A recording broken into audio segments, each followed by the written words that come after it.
If you've watched a lot of my back videos, you've probably heard me say the phrase elbows and angles. And I feel like when you're training your back, that's like the number one thing you got to be aware of. It's just elbows and angles. Which way are elbows traveling? Are they going this way? Are they going this way? What are they doing? Because that's going to determine, in large part, what part of your back's being worked. So if your elbows are in tight, you're probably going to work your lats a little bit more. If your elbows are up here, you're probably going to work your traps, your rhomboids, your rear delts a little bit more. So that's going to be key in determining what part of your back you're working.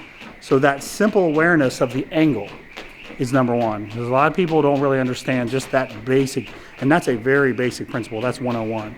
So I said angles. The other part is your elbows. So what you see when you see a lot of people do their back is it almost turns into a bicep exercise, really. But what I want you to think about when you're training with your back, any kind of row you're doing, a chin, a pull down, no matter what it is, think about just moving your elbows. Don't think about pulling with your bicep. Just think about, and you can even let your hand just hang there. Just think about driving your elbow.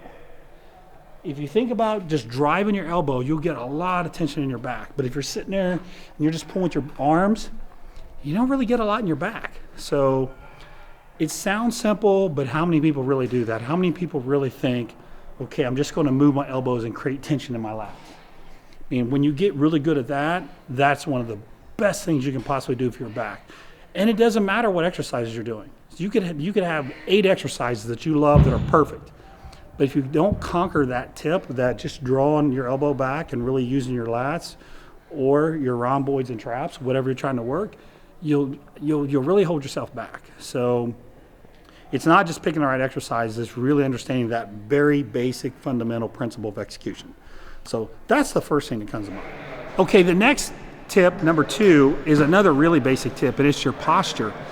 As I watch people train back, I see them lose their posture. They get this concave round look to their chest.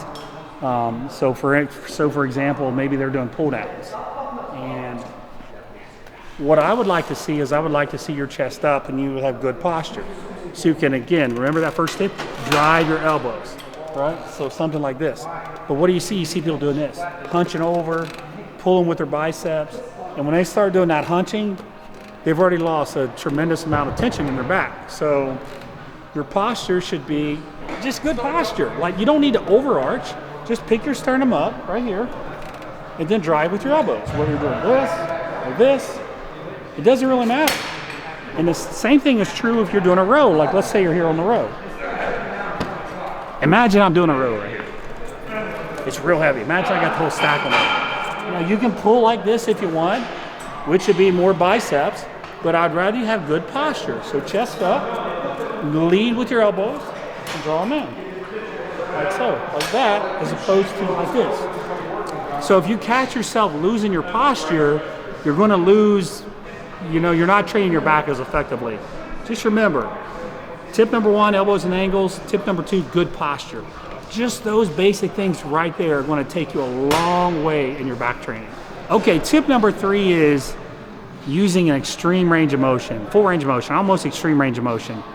I feel like most people doing their back, they, whether it's a pull down or a row, they don't really do any sets, and you don't have to do all your sets with this extreme range of motion. In fact, I would say to not do that, get a lot of blood in your back and then do an extreme range of motion. But one of the things that I really think helped my back through the years was incorporating this extreme range of motion concept.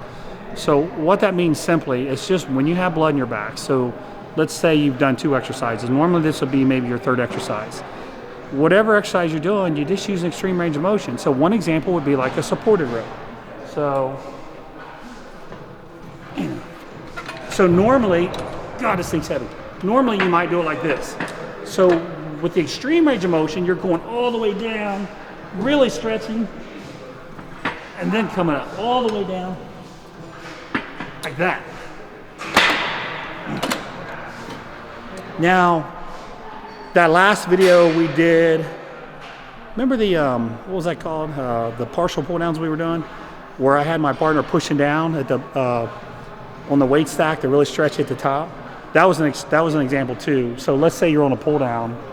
Let's say you're doing a 1-arm pull down. So normally when I have people do these, they're driving down right here.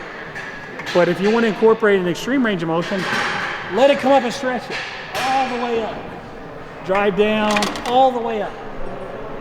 So it's not going to be, again, it's not going to be the first exercise you do, but it will be like third. And again, that partial pull down, come down, then have somebody push on the stack when the weight's coming up to stretch you. But so it's a row, any row or pull down that you do, those are the two types of exercises that you want to incorporate this principle. But there's something about that extreme stretch, training that muscle when it's stretched out, lengthened, that I think is really beneficial. Let me say this again though, I would not start with this. I think you'd probably be at risk of getting tendonitis and some overuse syndrome if you come right out of the gate with this crazy range of motion. So that would be my third and final tip. Package these up and I think your back workouts are going to be more effective. It's simple. Anybody can do these tips. Anybody can add these tips in.